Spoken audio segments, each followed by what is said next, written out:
Hello, everybody. Welcome back to Pick and Roll. We're out here on a Tuesday for some more NBA free picks here, as we are every weekday morning at this time, 9:45 a.m. Eastern time. That's when we go live to give you those picks for the NBA slate and talk about some stories around the NBA. And today we have two official free picks on the way for you guys. So make sure to smash that like button. And if you want to see those free picks, you're going to be tailing those free picks. And if you tailed yesterday's free picks after the 3-1, 2.5 unit day on the show, a nice bounce back day to start the week off on the right foot. And remember, if you're not subscribed already, to get subscribed, keep up to date with all the content, and hit that notification bell so you know exactly when we are going live. So, as I said, it is two free picks on the show for today, and let's get right into them. The first play is available at BetMGM, and it is the same game parlay. We are going to be going to Vassell over 17.5 points, Lillard 20 plus points, and we'll tag on the Bucks money line. The spread in this one is like 16 points, by the way. So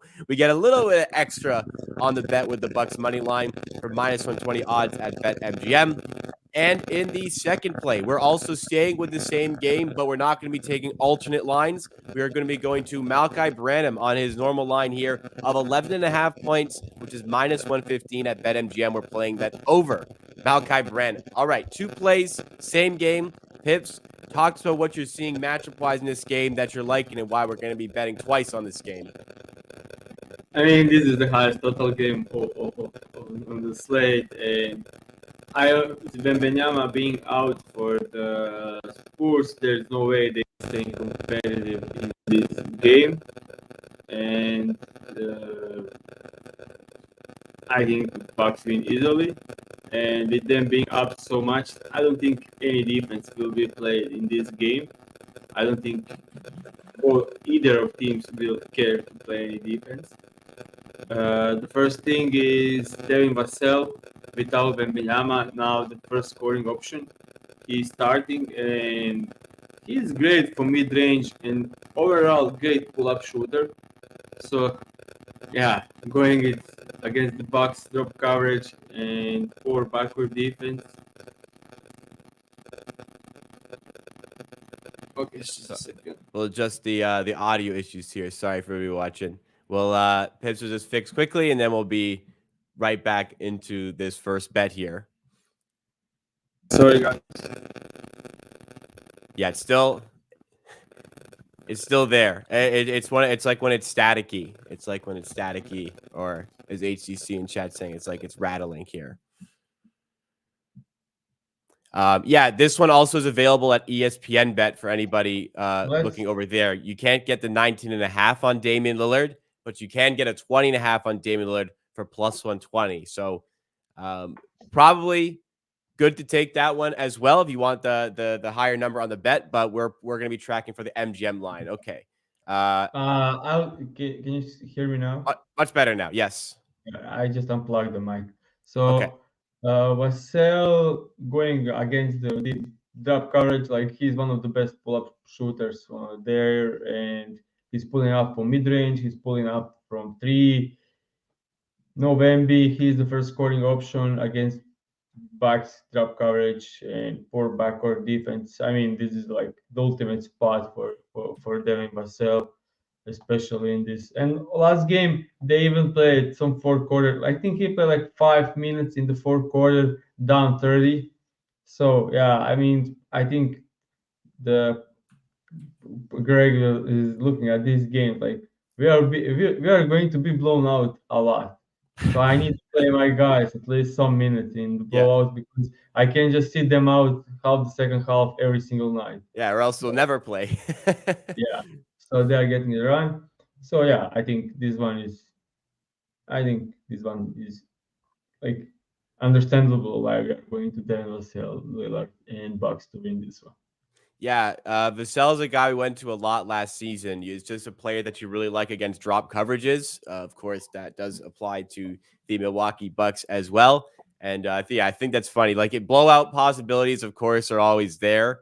But like, this is such a low line for Lillard that, like, if there's a blowout, surely 20 plus has to be in play for him to help with that blowout. And for the Spurs, if they take players out for blowouts, these guys never play. So they're going to be playing through whatever. Yeah, like I said, like 90% of Devin Vassell shots are mid-range and threes, and most of it's just pull up.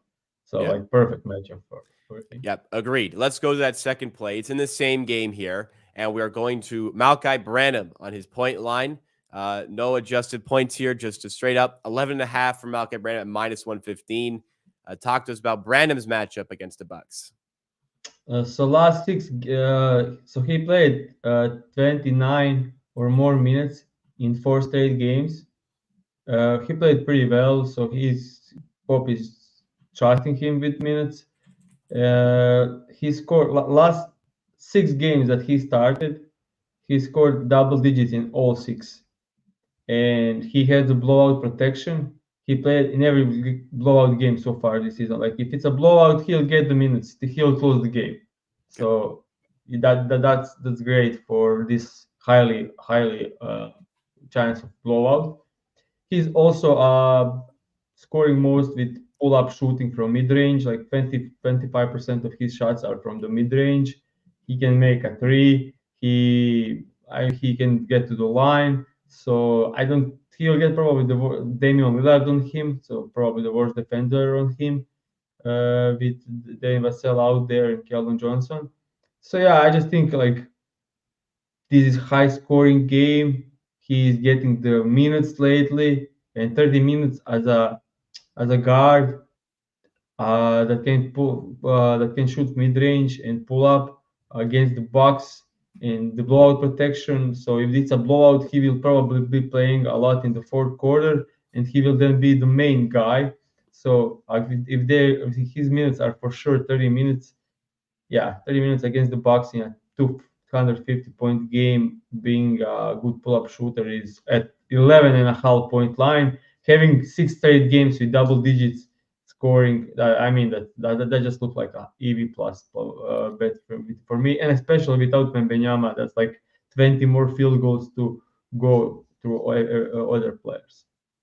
All right, so there you have it. 2 picks today. We're going with the SGP in the Spurs and the Bucks game, and we're also going to the straight play on Malchi Branham. Now it's time to get into the recap of the previous day's plays, and this one it's a weird one. We very much needed a winning day on the show, and we got it. We got 3 wins on the normal show plays. The only loss was in the big SGP, but this one, even with the winning day, even with plus 2.5 units, it still feels a little bit frustrating because that big SGP lost by 1 leg, and it lost by 1 assist, and it lost by 1 Nikola Jokic assist. We need over 7.5 assists for Jokic, of all people.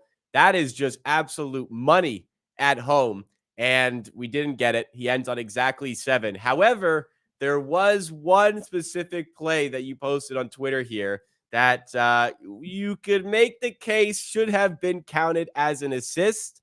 Here is that play. Jokic hands off to Murray. Little bit of a side step back and hits the 3 about a second after the pass occurred. To me and many of you watching, that should count as an assist. It was not counted, and unfortunately, it is a loss. But the other 3 plays in the show were winners. If we understand the Allen one, maybe not everybody was able to get. If that came back up, no matter what number you got on Allen, you did get the win in the end. That one closed at 13.5, and he finishes on 10 with some, I think, injuries, but also like what happened with the Allen injuries? There were fouls early that helped him. Yeah, talk to us. Oh, just talk to us about the slate overall. We had the win on Desmond Bain from the blowout. We had the Paul George win early. Talk to us about the entire slate of bets. Yeah, first off, Paul George, free as it can be. Like he had 27 early in the second half, huge blowout. They went to Harden late into the Yeah. later, but it was an easy win. Jared Allen, terrible start. Şengün, second foul, 2 minutes into the game. Then subbing Jeff Green. Then they switch and they messed up a couple of times. Then Cleveland was in the bonus. 2 fouls off the ball on Jared Allen somehow, and 4 free throws. He made, I think, 3 of them. Got up to the 8 points in the first quarter, but later into the game, he was matched up with Şengün, and there were no problems, even with 5 minutes played more in the overtime. But him being in the foul trouble helped this bet a lot. But still, he got 30 minutes at the end and didn't cover, so we are good here. Yep. And last So bet, I mentioned like I think like 3 times during my analysis that 10.5 spread, huge blowout chance, and this is exactly why it was so free. I think we'll win this bet even if he played like in the entire fourth quarter because he wasn't that close and they defended him well. But it's always nice to have an under combined with a winner, and the game goes to a blowout. So yeah, that's always nice. perfect. I mean, he definitely had a chance to go over. He had a pretty good first half, but like the game just got out of control in the second half, and he ends up going absolutely nowhere near on his point line for Desmond Bain. So hey, we take it. It's been a difficult couple of weeks. We take it to start the week with some winners, get some profit back in the green on the season, and we look to build that with a 2 place today. Final thing wanted to discuss here. This happened over the weekend, I believe, but the Golden State Warriors made the pretty bold decision to take Andrew Wiggins out of their starting five, and it appears as though that is going to remain. Brandon Podziemski is taking the starting role away from Andrew Wiggins in his rookie season. Podziemski was drafted, I believe, it was 19th overall by the Warriors, and this is a player probably hoping to get into the first round. There were questions if he'd slip to the second round. Ends up going 19th, ends up taking away Andrew Wiggins' starting spot. Andrew Wiggins makes like almost $30 million a year. Well, obviously we know what prompted the switch, but do you think this is the right call by the Warriors after their difficult start to the season? I mean, Wiggins, we already spoke about this about a couple of times on the show, Yeah. and he doesn't look ready and fit, and he went to the bench and had the best game of the season. So far, looked pretty well. Pajemski, I'm a huge fan.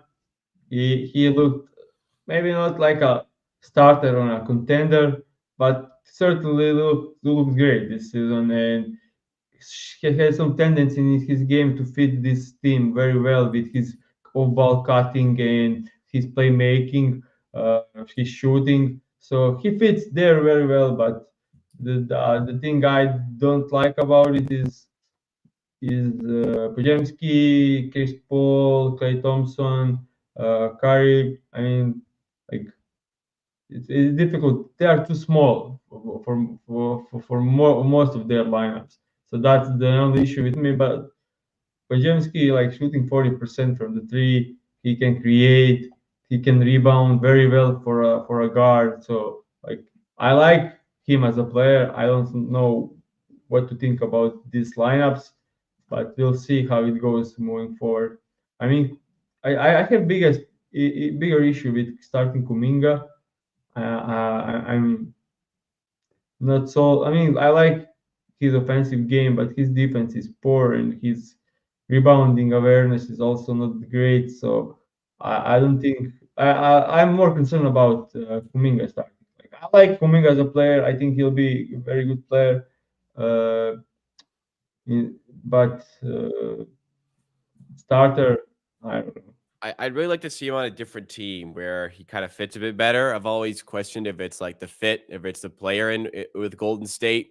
It's always felt to me like he's really got a lot of potential that he just hasn't quite been able to realize with Golden State because of the way they play. But perhaps it isn't the player. But one day I want to see him on a different team, absolutely. But I'll just say one more thing. Like Pajemski, Curry, Clay Thompson, Kuminga, and Looney starting lineup. Yeah, I don't think you are happy to make the playoffs with this. no, Like, yeah, Clay has quietly been shooting a bit better lately. But yeah, yeah. that's a pretty broken team. That's just give the ball to Curry and hope those because like Looney isn't even playing well this season either. That's another issue for this team. It definitely seems like the dynasty is on the way out, and they'll be struggling to make the playoffs. But that will do it for today's show. Remember, guys, to smash that like button if you're tailing the plays that we have here. Let's get you that recap. First of all, we're going to the Spurs and Bucks for both plays, but first of all, it is an SGP in this game. We're taking alternate lines on Vassell and Lillard over 17.5 for Vassell, 20 plus for Lillard and the Bucks money line. This would be an all-time failure of the Bucks below a 16-point spread and lose this one. So we're hoping that comes through along with the points here. In the second play, also in the same game, we're just going to take Malachi Branham on his player prop. Over 11.5 points, minus 115 at BetMGM. We had a winning start to the week yesterday. Got us off on the right foot. Let's work on getting into the holiday season with some profit here and get another winning day, hopefully, on this one. If you guys enjoyed, once again, support the show in any way that you can. Me and Pips are here every weekday morning this week. Next week, Monday is the 25th. No, doesn't mean no show that day. I know there's games, of course, but me and Pips are going to have family plans. Boxing Day is the 26th. Unfortunately, I'm not available for that one, so we're going to take both of those days off the show. We will be back, should be back on the 27th, which is the Wednesday next week. So Monday, Tuesday next week, no shows, but back to normal should be for Wednesday, Thursday, Friday, just so you guys can keep that one in mind. But like I said, we have shows going all this week. Let's go out with a bang once we get into that break and have some fun in the process. Thank you guys again for supporting the show. We'll be back tomorrow, and we hope to see you there.